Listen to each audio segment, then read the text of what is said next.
Yesaya, sang nabi yang melihat cahaya di tengah kegelapan. Bayangkan kamu hidup di zaman ketika dunia terasa runtuh.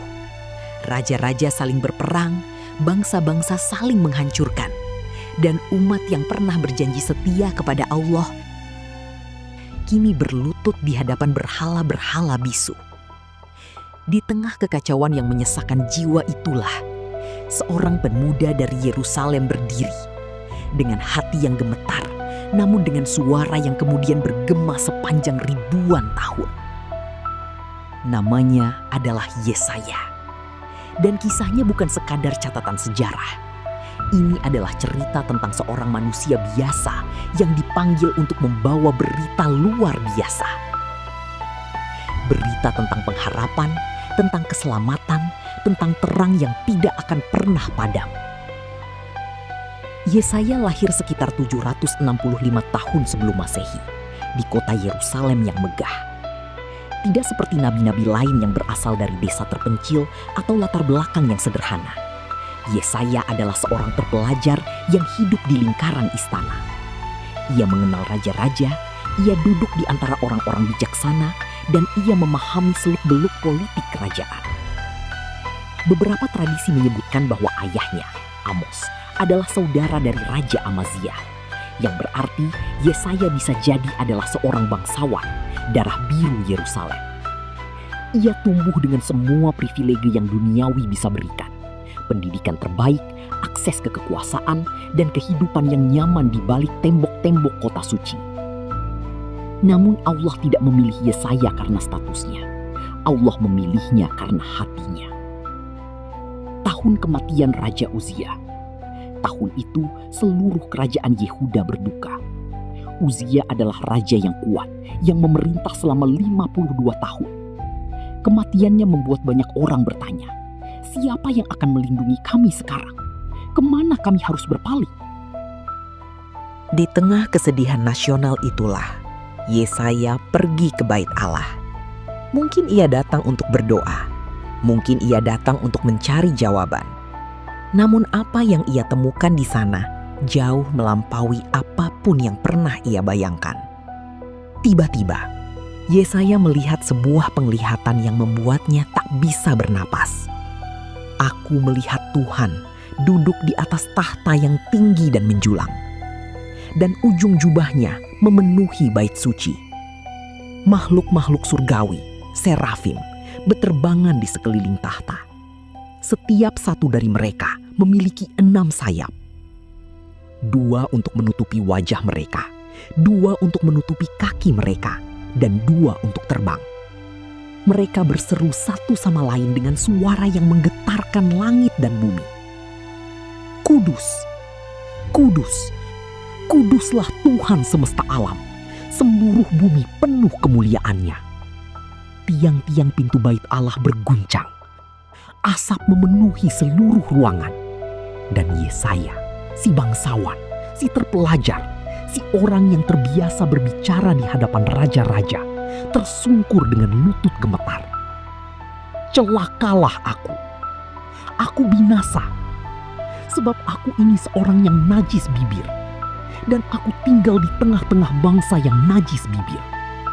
Namun mataku telah melihat sang raja, yakni Tuhan semesta alam. Disinilah keindahan kisah Yesaya dimulai. Bukan dari kehebatannya, tetapi dari ketidaklayakannya. Ia tahu siapa dirinya.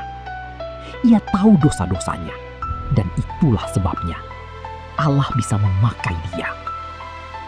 Salah satu serafim terbang ke arahnya, membawa bara api yang diambil dari mezbah dengan sebuah penjepit. Bara itu menyentuh bibir Yesaya. Dan makhluk surgawi itu berkata, "Ini telah menyentuh bibirmu dan kesalahanmu telah dihapus. Dosamu telah diampuni." Dan kemudian suara Allah sendiri bergema. Bukan sebagai perintah yang menakutkan, tetapi sebagai pertanyaan yang penuh kasih. Siapakah yang akan kuutus? Dan siapakah yang mau pergi untuk aku? Yesaya, dengan bibir yang baru saja disentuh bara api surga, dengan hati yang masih berdegup kencang karena takjub dan takut, mengangkat mukanya dan berkata, "Ini aku, utuslah aku." 3 kata. 3 kata yang mengubah hidupnya dan mengubah sejarah. Menjadi nabi Allah bukanlah pekerjaan yang menyenangkan. Allah sendiri sudah memperingatkan Yesaya. Pesannya akan ditolak. Bangsa itu akan mendengar, namun tidak mengerti. Mereka akan melihat, namun tidak memahami. Dan itulah yang terjadi. Selama lebih dari 60 tahun, melewati pemerintahan 4 raja, Uzia, Yotam, Ahaz, dan Hizkia, Yesaya terus bersuara. Ia berbicara kepada raja-raja yang sombong dan kepada rakyat yang tersesat. Ia memperingatkan tentang bahaya yang datang, tentang kerajaan-kerajaan besar yang akan datang menghancurkan jika mereka tidak berbalik kepada Allah. Pada masa Raja Ahaz, Yesaya menghadapi salah satu ujian terberatnya. 2 kerajaan, Israel Utara dan Aram, bersekutu untuk menyerang Yerusalem. Ahaz gemetar ketakutan, dan sebagai solusi, ia berencana meminta bantuan dari Asyur, kerajaan terkuat di dunia saat itu, namun juga yang paling kejam. Yesaya datang menemui Ahaz dengan pesan dari Allah. Jangan takut, jangan gentar. Percayalah kepada Allah dan kamu akan teguh berdiri. Namun Ahaz menolak. Ia memilih kekuatan manusia daripada janji ilahi. Dan pilihan itu akan membawa konsekuensi yang menghancurkan, bukan hanya bagi dirinya, tetapi bagi seluruh bangsa. Di tengah penolakan itu, Yesaya mengucapkan sebuah nubuat yang akan bergema ribuan tahun. Sebab itu Tuhan sendirilah yang akan memberikan kepadamu suatu pertanda. Sesungguhnya, seorang perempuan muda mengandung dan akan melahirkan seorang anak laki-laki. Dan ia akan menamakan dia Immanuel. Immanuel, Allah beserta kita. Kata-kata ini akan dipahami sepenuhnya berabad-abad kemudian, ketika seorang bayi lahir di Betlehem. Yesaya bukan hanya nabi penghakiman. Justru disinilah keunikan Yesaya yang membuatnya berbeda dari semua nabi lainnya. Di antara kata-kata keras tentang dosa dan hukuman, ia menenun benang-benang pengharapan yang begitu indah sehingga membuat hati bergetar. Ia melihat lebih jauh dari yang siapapun bisa bayangkan. Bangsa yang berjalan di dalam kegelapan telah melihat terang yang besar. Mereka yang diam di negeri kekelaman, atasnya terang telah bersinar. Dan kemudian, dalam kata-kata yang akan menjadi salah satu nubuat paling terkenal dalam seluruh sejarah manusia. Sebab seorang anak telah lahir untuk kita. Seorang putra telah diberikan untuk kita. Lambang pemerintahan ada di atas bahunya. Dan namanya disebutkan orang, Penasehat Ajaib, Allah yang perkasa, Bapa yang kekal, Raja Damai. Siapa yang Yesaya bicarakan? Ia hidup 700 tahun sebelum Yesus lahir.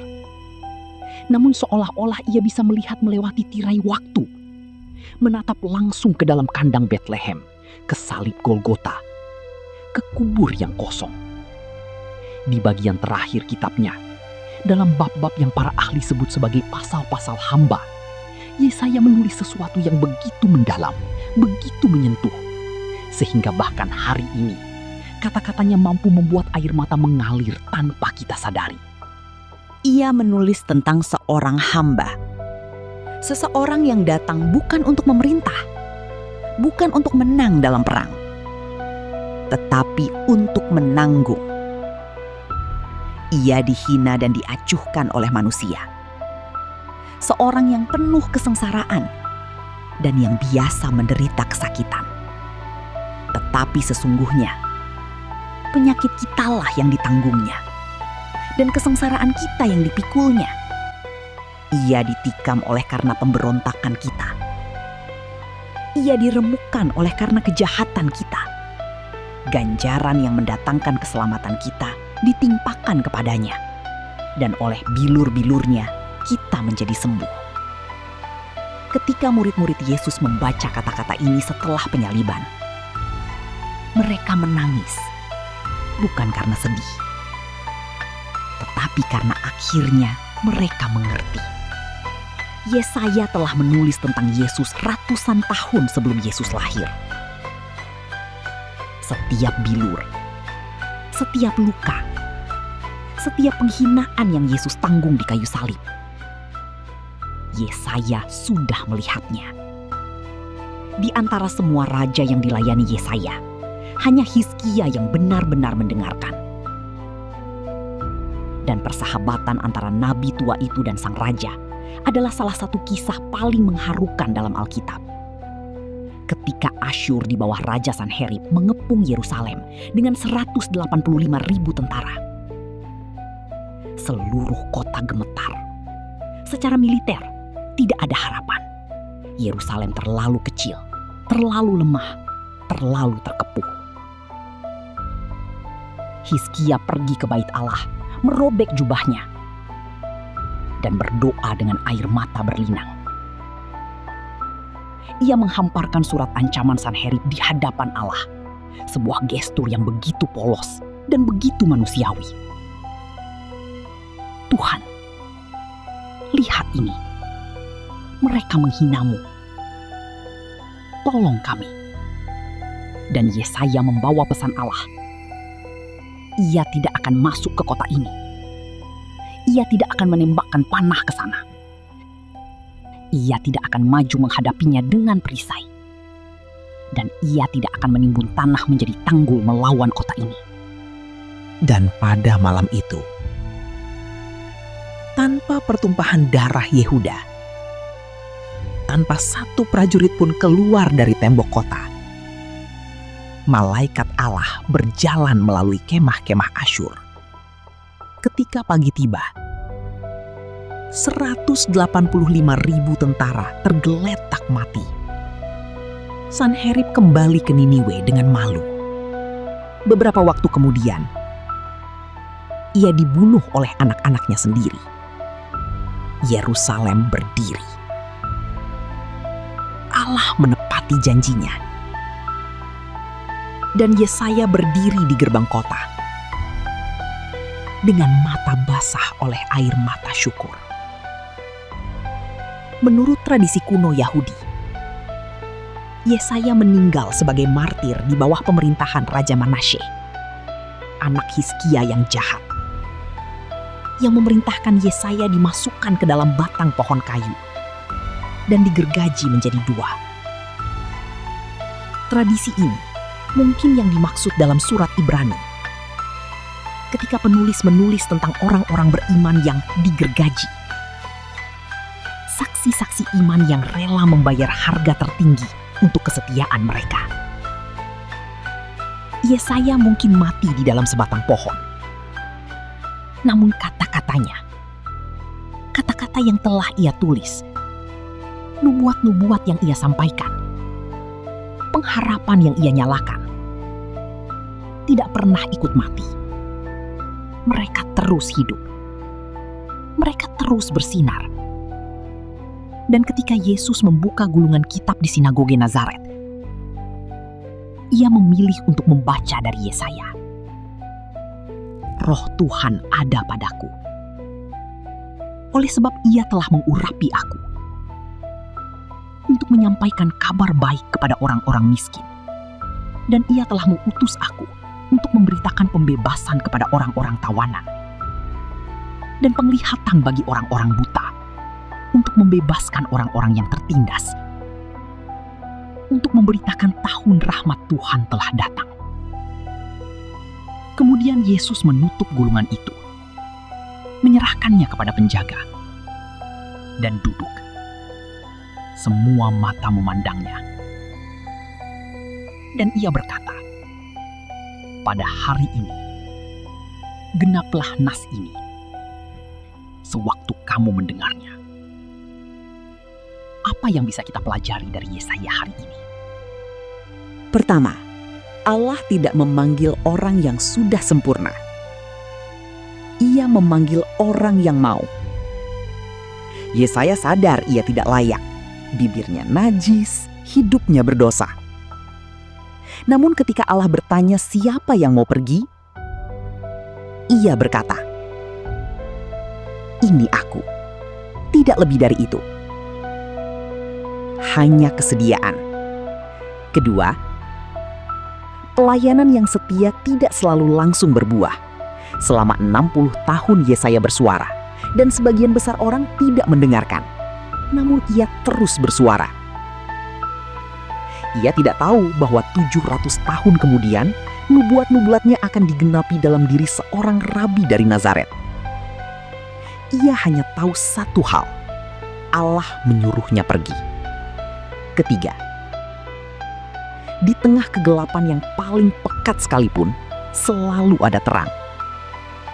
Yesaya hidup di zaman yang penuh kekacauan, penuh pengkhianatan, penuh keputusasaan. Namun ia menulis kata-kata yang paling penuh harapan dalam seluruh Alkitab. Karena ia percaya, sungguh-sungguh percaya, bahwa Allah tidak pernah meninggalkan umatnya. Tetapi orang-orang yang menanti-nantikan Tuhan mendapat kekuatan baru. Mereka seumpama Raja Wali yang naik terbang dengan kekuatan sayapnya. Mereka berlari dan tidak menjadi lesu. Mereka berjalan dan tidak menjadi lelah. Yesaya 40 ayat 31. Yesaya tidak hanya nabi perjanjian lama. Ia adalah jembatan antara dua dunia. Dunia yang menanti dan dunia yang digenapi. Dan melalui hidupnya, melalui kata-katanya, ia mengajarkan kita bahwa iman yang sejati bukan hanya percaya bahwa Allah ada, tetapi percaya bahwa Allah bertindak. Allah memenuhi janjinya. Dan Allah tidak pernah terlambat. Bahkan ketika kita tidak bisa melihatnya bekerja, ia sudah bekerja sejak jauh sebelum kita lahir.